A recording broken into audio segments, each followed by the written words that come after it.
Oh, Kambouale la paix. Tu es pas un musicien. Il n'est pas un suédé. Ah, donc, il ne pouvait même pas se placer dans un groupe où on a un bateau pour combattre la musique en Bora. Oh, Kambouale la paix. La ligne de ça a fallu pour la chance à prester à Beta. Je crois que ça là-bas na poto bien parce qu'ils ont le droit à retrouver. So il y a petit concert au fond on la chemin pour un artiste Moussoubatika. Oh, Kambouale la paix. Ko boma mutu. Ko sacrifier mutu pour un besoin je ne sais pas matériel ou bien je ne sais pas comment même les qualifier. C'est un péché mortel.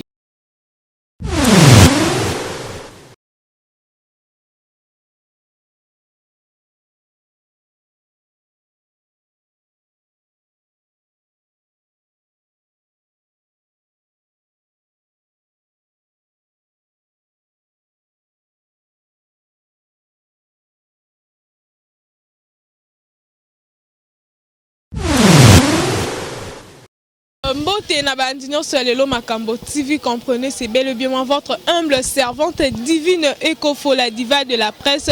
Nazali Lelo na compte de mission au Norosolana, invité Nanga Jérémy. Avant tout de commencer, je remercie mon Dieu et puis je remercie encore mon caméraman Drake Mayo. Je remercie encore mon monteur Yoko, donc le monteur le plus recherché de la planète. Vous s'abonnez massivement à la chaîne Binotaka, chaîne à Makambo Lelo Makambo TV. Aussi du côté émission Kobo Sanate, s'abonner directement à la chaîne. Je tiens encore à remercier ma famille, je remercie tout le monde. Nous invité Nanga Oyo na Pessim de Jambote. Bonjour Jérémy. Bonjour à toi, Divine et la diva de la presse congolaise. Nous sommes très contents d'être réussis chez vous. Babi Lelo Makambo TV. Donc la nouvelle chaîne parmi nous. Je pense que et on est là. Donc toutes les questions aux opposés, nous répondre. En tout cas, merci Nabatutu Baota Labiso. Là, je vois directement Pistis Moutine de la Belgique. Merci à Pico Kiedika Songo Motema Murel Bantou. Décrit Sekonde, un bon tonton à Paris, ainsi que Madame Pauline Chako. Bato Yanga Bangwa. En tout cas, merci, je suis là. Bonne santé, bonne activité, Nayo. Oui, santé, en tout cas, par la grâce divine, c'est bon. Hein? Je suis en forme, mais également le travail, mollo, ça marche, malgré ma difficulté. Premier courant, et je constater en haut. Parfois, tout ça, les missions rapides, mais pour que vous monter en haut en temps réel, courir compliqué, et puis aussi quelques soucis financiers, parce que il faut avoir les crédits, il faut avoir un mégabyte et tout ça. Mais grâce à Dieu, on essaye quand même de résoudre tous ces problèmes, toujours lutter, toujours combattre chaque jour. Et nous sommes en train d'évoluer. Donc, total en équilibre télévision qui est ma chaîne privée, que l'équilibre télévision, actualité raté parce que nous sommes là chaque jour sur terrain au four au moulin. Voilà, parlons de Fally Ipupa Kolobani par rapport il y a Bercy au Fally Ipupa qui Kobeta malgré ba combattant bazali ko empêcher bazo pesa ba moto ba bi ke Fally Robeta te yo lobi nini par rapport à concert. Bon, déjà étant que Congolais, je tiens à saluer le courage de Fally Ipupa qui est l'artiste et musicien congolais. Il a pris tous les risques possibles à se déplacer vers Paris. Il n'est pas le seul, la Kena Orchestre Mobimba. Tu as vu dans les images, non? Moni ba Kabouya, ba Zakuna, moni ba parce que ba master tout sécurité consort ba gens à Paris, ba en train de se préparer donc en plein préparatif, il y a un concert en arène ex-Bercy. Je pense que les années moi retour et encore une fois la culture congolaise sur la scène internationale parce que tout ce là na maître Gims, tout ce là na Dadju na Poto, ba Betara, mais ba Fally, ba Ferre, ba Kofi, ba Wera, ba Jibé. Ba maestro, ba héritier, ba tirala na Congo, ba tirala na Mboka, donc nous sommes un petit peu limités. Mais par rapport à la vision artiste, à oser avec la 2020, le 28 février 2020, il faut tous aller à Bercy, Arena. Par rapport à la taille artiste, par rapport à la grandeur artiste, par rapport au niveau artiste, je pense que c'était un bon choix à Mekarobeta na Bercy, au Bakufi Babeta, au Bawira Babeta, au grand artiste Belé Babeta. Je pense que ça événement il faut malgré quelques couacs, tout le contradiction côté combattant, tout le monde réplique, tout le monde bras de fer, vous comprenez? Donc bras de fer eza makasi mais na moni bana poto ebele baza conscient o balingaka musique mboka na biso balingaka ba artiste na biso baza pe derrière Fally Ipupa.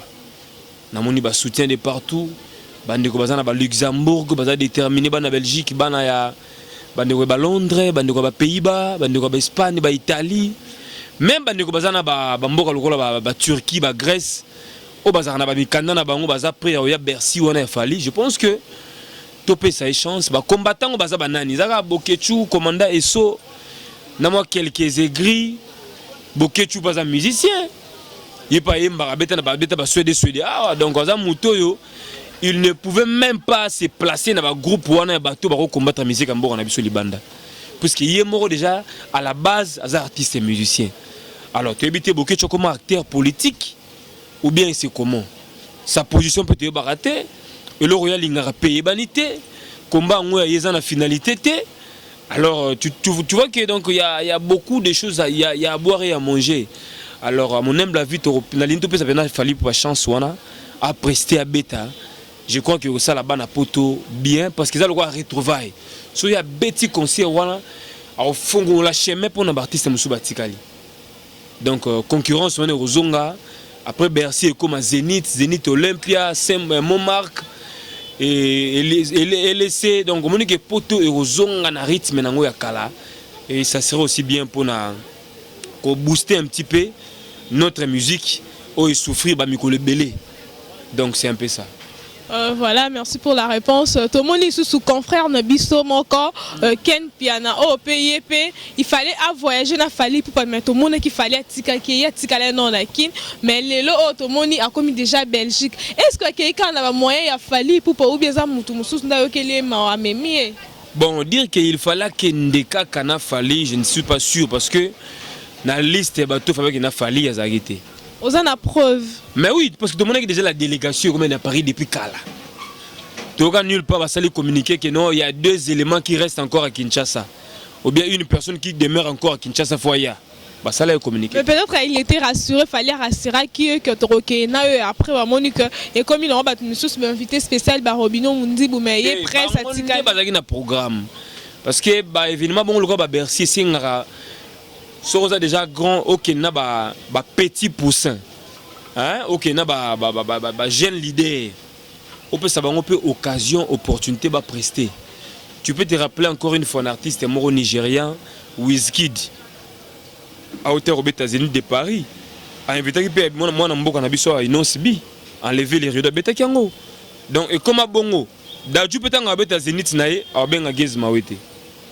Fallait pas même ba Gez Mawete hein ba Robino Mundi ba prester ba bina ba beta. Déjà tout à l'heure on a tout le monde a payé une nouvelle chanson featuring il y a Fallait na Gez Mawete. Donc c'est raté, je crois c'est raté hein. C'est raté, na mon yango ça bien, c'est très propre. En tout cas Gez, je l'aime beaucoup, je l'apprécie, courage à lui. Donc c'est ce que nous voulons. Donc tu as apprécié la chanson, c'est raté. Non c'est ce que j'ai dit non, j'ai apprécié la chanson. Et même temps également on a apprécié bango courage, on a motivé bango pour que Bercy wana ait réussi. Donc apparition Ken Penana Poto comme Yemoro Ninga Sagi vidéo le bien clairement qu'ils a grâce à Bureau à Fally sous les Kaoka parce qu'il faut se le dire sous les Kaoka na Ken bazana bonne relation, basolera bien, bazala rapper souvent. Donc via pour petit négino Paris Rosala. Malgré moi retard et moins 10 jours. Mais bah c'est rattrapé, bah vider ma kambutu, kenena ba billet na pesi mbongo na billet. Bah facilité tâche. Là en Belgique déjà, je crois demain, alors en Paris, à Rokutana groupe, ils ont fierté na biso ba chroniqueur. Peu importe nos divergences, peu importe ba guerre na biso, peu importe ba tendance na biso, le musala ken pene foutier. Donc musala faut ça la bien. Na musala pe au faut yo ka concert ba mikolo na ba fan. C'est très important. Donc quel le en a poto. Parce que poto mora bien, nzela ma été poto mo avion coup direct ti Belgique. Grand monde. Poto nzela mai ça veut dire au Kenzela il y a Rabat na Maroc, aux risques au cas sa mère au coucou fa na nzela Espagne, au Choli. Le roi banane bakina nanzela on rotangela ngaba. Wana Ozo pesa déjà message que batumsu baleka nanzela wana ba mai bakina bachola ou bien barata baliwa. So tala rapena information na ba Euronews na ba RFI au mona ke ba congolais bilo ko fananzela ba Maroc wana. Même ba africain belé ba sénégalais. Ba chroniqueur pe ba kufa. Chroniqueur na kufa te ba chroniqueur belé ba zo ba risque de traverser manzela wana. So ke nanzela o ya Turquie. Concernant biso Fifi a tout perdre la grande sœur il y a pas longtemps, a ouvert nzela mai. Belé bazu ba risque ba katsa kuna ba chola ba bima et consort. Donc banzela ba mai yango nzela mikusi o katia ba raccourci. Mais ça aussi opportunité qui n'est pas de Awati Roissy Charles de Gaulle à Paris, ils ont chance. So ko maman na vingtaine na Belgique, ils ont chance. Mais c'est qu'il y a na vingtaine na Belgique, na Bruxelles. Donc pour te dire que ils ont opportunité mobile c'est qu'on arrivera un journal qui t'appelle aux États-Unis d'Amérique. Qui escale pena éthiopienne, to Kenya mbala mort aux États-Unis. To na Canada, na Québec, Toronto, bomboka ngana arrivera ngwana. Mais na boy pe Europe parce que so pe mutabeng'a singa na Europe na roya. Vous comprenez donc la vie c'est ça. Donc voilà, je pense que Ken Fenaza kuna poto to piseka ba mbote courage à lui, c'est la famille quoi. En parlant de Evelyne Camo, donc Bandeko, tu peux perdre Oazaki, bon très cher pour la presse congolaise. Jérémy, donc tu perdre Evelyne Camo Lopez.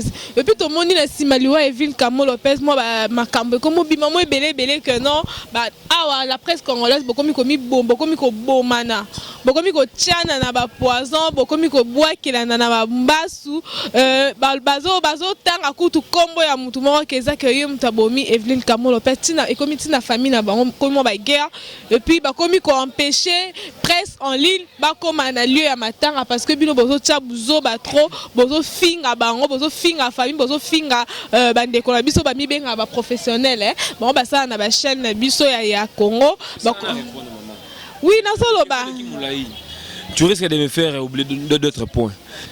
Nga naza Luemba Jérémy na bande musala okala j'ai la maîtrise et l'expérience à musala oyo.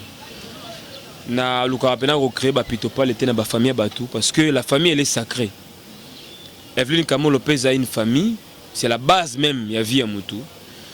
Na Rosa Miko na ngate pona ki ko diviser ba noko, ba maleki, ba tantine, ba nièce, ba neveu, je ne peux pas le faire. Alors, na matanga tout ba dérapage ezanga raté. Vous comprenez? Ba problème ezanga raté, surtout aux célèbres, aux stars. Il y a toujours des rumeurs, des problèmes, des diffusions et plutôt des diffamations et autres. Donc voilà. Alors, lui, Camo Lopez, ça qui passe parce que ça mutu oyo aibakinga atalaranga na sala nepe émission a félicita penga. Et donc nous avons une chance de partager micro na yeno partager penangabo. Vous comprenez? Et azaki sœur nabiso, collègue nabiso, ami nabiso, donc akufi brisque et puis akufi na fleur d'âge. Atiki mona moko eza bien mais c'était mieux abota moi belé parce que ebi biso ba africain to botaka. Evelyne Camo azana ba projet na ba objectif na ba ambition na ye mais à réaliser en côté. Molimo ne pe marana kimia so pas akine innocente nga na habité. Dieu seul connaît son affaire. Mais on le verra que ba comportement ba mbasu wana eza dignité. Surtout bino basi ezalaka plus sokana wele azaki mobali nanga. Ote asalaki boye biloko wana eza malamu te ko ote mutu la vie ko boma mutu ko sacrifier mutu pour un besoin je ne sais pas matériel ou bien je ne sais pas comment même les qualifier. C'est un péché mortel eza loko moko to ko encourager te awa siko yo bomi muninga ozunini nga tuna toujours que so yo ininga après ozunini. Nous sommes des humains, tout ça va passager sur la terre des hommes. Aimer ton prochain, non moko. Et ça n'a dit commandement. Mais souvent, nous faisons le contraire. Le vrai amour n'existe pas. Vous comprenez? Donc, Evelyne Camo, Apemana Kimia, je pense que le programme est déjà établi. Je crois, j'ai dit. Dans la mort des cinquantenaires. Dans le 27, je crois que vous appelez à Gédiango. Et puis vendredi le 28 et la presse elle est mobilisée dans une réunion par-ci par-là, la TV, internet, donc certainement que les Ghanouais sont bien, on est ensemble ma chérie.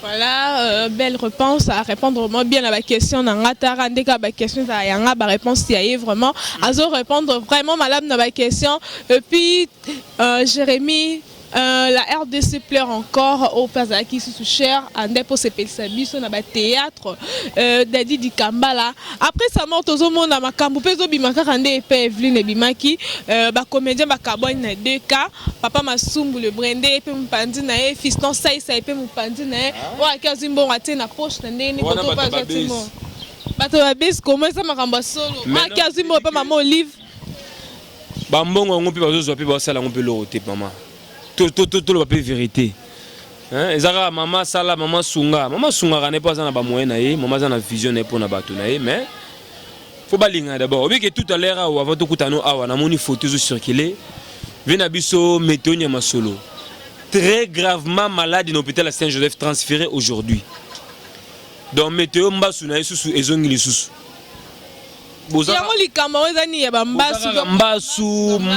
mbasu poison congolais balitolinganité donc même émission justement so kima pona roloba boya les bakaneli je m'excuse ba ini et consort donc Dadi di Kambala pe made boma qui est cancer d'estomac maman cancer d'estomac une maladie moro compliquée hein difficile à traiter ça demande beaucoup de moyens et c'est nga baso moro libanda approprié biso ko tanazo na bambongo te siko rosuka ndeni donc paix à son âme tous avez qu'on a mamuli veki na ndako na bango on a filmé il est kakipé tout le monde a qui famille tout le monde a qui bana tout le monde a qui mwasi na tout le monde a qui ba collègue na ye bazo les bazo cotiser je pense que matanga na pe oleka na kimia c'est seulement ce que je voulais dire quoi donc mamuli pe na moni azo pesa bambongo ba matanga et ça la bien mais n'engé pas na una maladie tina liwa en tout cas bravo na mamuli Olive Lembe Kabila. Mot de la fin là-haut par rapport à notre autosoli. Bon, moi je tiens à vous remercier pour cette émission, une belle émission. Je pense que tous ceux on reçoit prochainement. Bato balingarabiso ba s'abonner awa, ba s'abonner à la chaîne Anga Équilibre Télévision comme toujours. Donc il y a encore des bonnes choses quoi. On fera de tout nos mieux pour nous couper ça ba on maman ba bazolu quoi bato poto balingarabiso. En tout cas, j'ai pas beaucoup à dire. Merci à Moïse, le prof, le monteur par excellence, l'un des plus sages de l'Afrique centrale, un jeune bourré de talent. Merci également à Drake derrière la caméra, donc la grande équipe, une équipe très costaud. Merci également à toi. Alors un petit conseil, protège-toi bien, parce que tu es une femme, tu mérites les mariages. Merci pour le conseil, merci vraiment. C'était Jérémy Luemba, donc vous comprendrez vraiment. Merci pour notre conseil au Pessinga. Bon, merci les sous-sous. Nabino no so bolanda ki biso bande ki no na suka émission. On bo na te bo s'abonner. Nazaki bon on essaie on makasi représenter émission au Talara lelo makambu tifi bo s'abonner massivement. Merci à Drake Mbayo, le Bobby on adore Yazara liste na liste donc bosso ya caméra pour filmer pour vraiment 5 sur 5. Merci encore à le prof Yemoko dans le monteur le plus recherché de la planète Boluka. Donc le monteur le plus recherché Zandeye. Merci encore à toute ma famille, merci à toutes celui et celles qui m'aiment. Nalela Binopé à trop donc beau s'abonner massivement, ngai bino na pesi no bon merci comme ça. Tokutani bon très prochainement. Merci, bisous, bye.